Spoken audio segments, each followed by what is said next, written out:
अवैध निर्माण पर कार्रवाई करने में असफल रही नवी मुंबई महानगर पालिका, चलेगा अवमानना का केस। नवी मुंबई में सरकारी जमीन पर अतिक्रमण कर बनाई है इमारतों पर कार्रवाई करने में असफल होने के चलते पालिका पर अवमानना का केस शुरू हो गया है।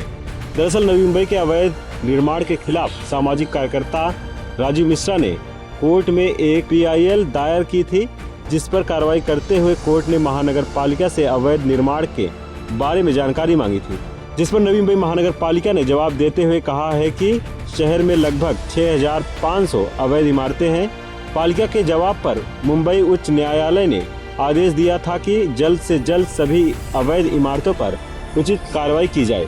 हालांकि नवी मुंबई महानगर पालिका अवैध इमारतों पर कार्रवाई करने में असफल रही है, जिसके बाद राजीव मिश्रा ने नवी मुंबई महानगर पालिका पर कोर्ट के आदेश की अवमानना का केस दर्ज किया है, जिस पर कोर्ट सभी अथॉरिटीज को जल्द से जल्द जवाब देने का आदेश दिया है। उन लोगों ने कोर्ट के आदेश पर किस तरह से कार्रवाई की है वह कोर्ट को बताए। इस बारे में राजीव मिश्रा ने अपनी प्रतिक्रिया देते हुए अपना मनोगत व्यक्त किया है। नहीं, देखिए, नवी मुंबई को देश के 2-3 जो सबसे ज्यादा सुनियोजित शहर हैं उसमें से नवी मुंबई का एक स्थान है। और जब नवी मुंबई जैसे शहर में अतिक्रमण और अवैध निर्माण कार्य इस कदर बढ़ते हुए दिखाई दें कि जिससे जो आम नागरिक है या जो ईमानदार नागरिक है, जो शहर के कानून में विश्वास रखता है, जो शहर के कानून के हिसाब से चलना जानता है, उनके लिए ये बहुत ही शॉकिंग है कि नवी मुंबई जैसे सुनियोजित शहर में अगर पालिका स्वयं यह कोर्ट में एफिडेविट करके देती हो कि करीब करीब 10,000 अवैध इमारतें हैं और वो भी सरकारी जमीनों पर अतिक्रमण करके, तो ये बहुत शॉकिंग है। और मैंने इसको लेकर के एक PIL दाखिल किया था मुंबई उच्च न्यायालय में, और मुंबई उच्च न्यायालय में 2018 में उसका फाइनल एक निर्णय आया था। और मुंबई उच्च न्यायालय ने इस PIL के अंतर्गत बहुत सारे डायरेक्शंस जो हैं वो नवी मुंबई महानगर पालिका, सिडको और MIDC को दिए थे फॉलो करने के लिए।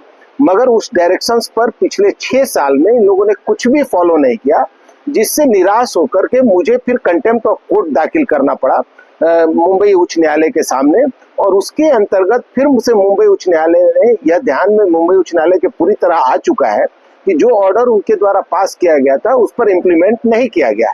तो इसको लेकर के अभी अगली तारीख जो है वो कल है, मतलब 18 दिसंबर को कल है। और उसी में हम लोगों की तरफ से अपना रिप्लाई फाइल किया जा चुका है, पालिका और सिडको और MIDC की तरफ से एफिडेविट फाइल किया जा चुका है।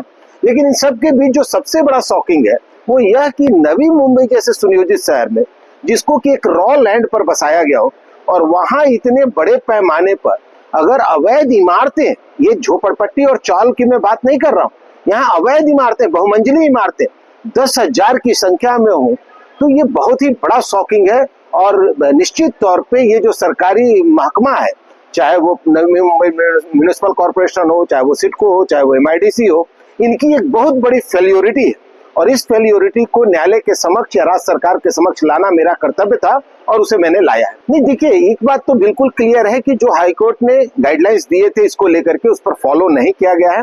और पूरी तरीके से हाईकोर्ट और सुप्रीम कोर्ट से, इवन सुप्रीम कोर्ट के भी बहुत सारे गाइडलाइंस है न्यू बॉम्बे को लेकर के, महाराष्ट्र को लेकर के, लेकिन उसको भी जो फॉलो नहीं किया गया है। ये पूरी तरीके से ऐसा है कि स्वयं जो प्लानिंग बॉडी है वो अपने ही बनाए गए कानून या अपने लिए बनाए गए कानून के प्रति ही सचेत नहीं है, उसे अपने ही कानून की चिंता नहीं है, उसे अपने ही रेवेन्यू की चिंता नहीं है। ये बहुत दुर्भाग्यपूर्ण है। और स्टेट एक्सचेकर का जो नुकसान होता है रेवेन्यू का, अगर आप देखने जाएंगे तो सिडको के कम से कम हजारों करोड़ की जमीन पर अतिक्रमण है। और अगर इस तरीके से आप स्टेट एक्सचेकर का रेवेन्यू अगर आप भूमाफियाओं के फायदे के लिए लुटा रहे हैं, तो अब इससे बड़ा दुर्भाग्य और क्या हो सकता है। वीडियो पुरुषोत्तम के साथ पंकज विनोंसी की रिपोर्ट, आवाज टुडे, नवी मुंबई।